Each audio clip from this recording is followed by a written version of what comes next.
Hello friends, कैसे हैं आप सभी का स्वागत है रेल एडवेंचर यूट्यूब चैनल में।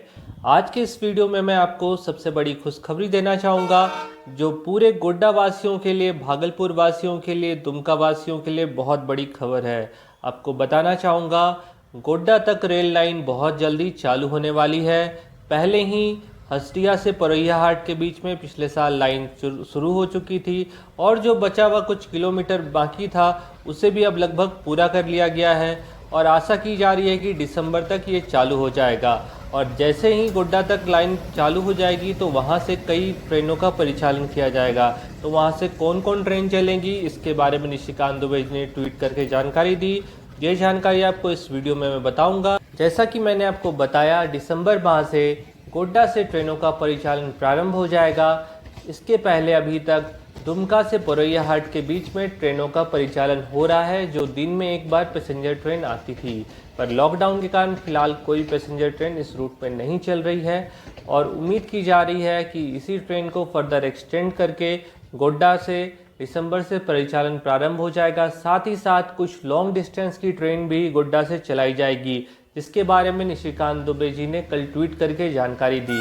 इसमें से जो पहली ट्रेन होने वाली है, जिसको रेलवे बोर्ड ने पहले ही अप्रूव कर दिया है, वो है भागलपुर से रांची के बीच में सप्ताह में 3 दिन चलने वाली बनांचल एक्सप्रेस, जो वाया क्यूल से चलती थी जसीडीह होकर।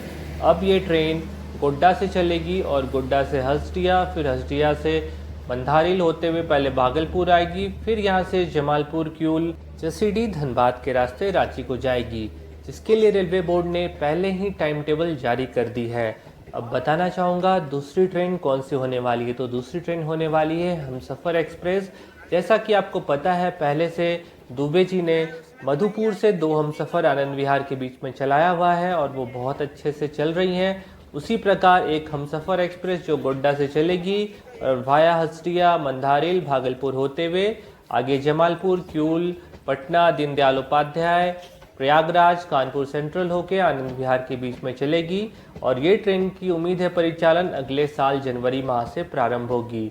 और एक बहुत बड़ा सरप्राइज दुबे जी ने कल के अनाउंसमेंट में दिया है। उन्होंने बात कही है गरीब रथ के बारे में। गरीब रथ जब सबसे पहले शुरू की गई थी तो ये ट्रेन राजेंद्र नगर से लेकर निजामुद्दीन के बीच में चलती थी। बाद में इसके टर्मिनस को चेंज करके इसको आनंद विहार से राजेंद्र नगर से एक्सटेंड करके भागलपुर तक कर दिया गया था शहनवाज जी के रिक्वेस्ट पे। और ये ट्रेन तब से लगातार आनंद विहार और भागलपुर के बीच में चल रही थी और बेस्ट ट्रेन थी और कम भाड़े में थर्ड एसी में लोग सफ़र कर पा रहे थे। चूँकि ये ट्रेन सप्ताह में 3 दिन चल रही थी, इस ट्रेन के स्लैक टाइम कम होने के कारण ये ट्रेन लेट हो जाती थी और कुछ दिन पहले इसका रैक शेयरिंग कर दिया गया था जयनगर गरीब रथ के साथ। तब से ये ट्रेन की थोड़ी सी समय सुधरी थी और ट्रेन समय से इसका परिचालन हो रहा था।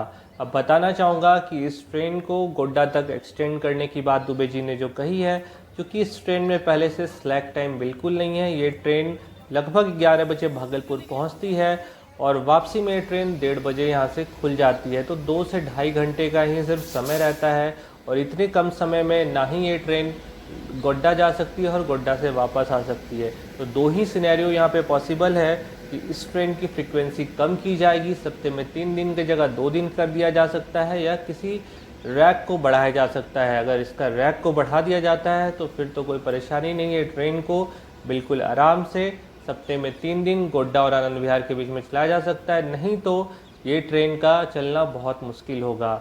अच्छा लगे तो इस वीडियो को लाइक ज़रूर करें, इसे ज़्यादा से ज़्यादा शेयर करें ताकि सही जानकारी सभी लोगों तक पहुंच सके और मेरे चैनल को सब्सक्राइब करना ना भूलें। साथ ही रेलवे से जुड़ी अगर कोई भी जानकारी जानना चाहते हैं, मेरे इस वीडियो के नीचे आप कमेंट कर सकते हैं। जय हिंद, जय भारत, वंदे मातरम।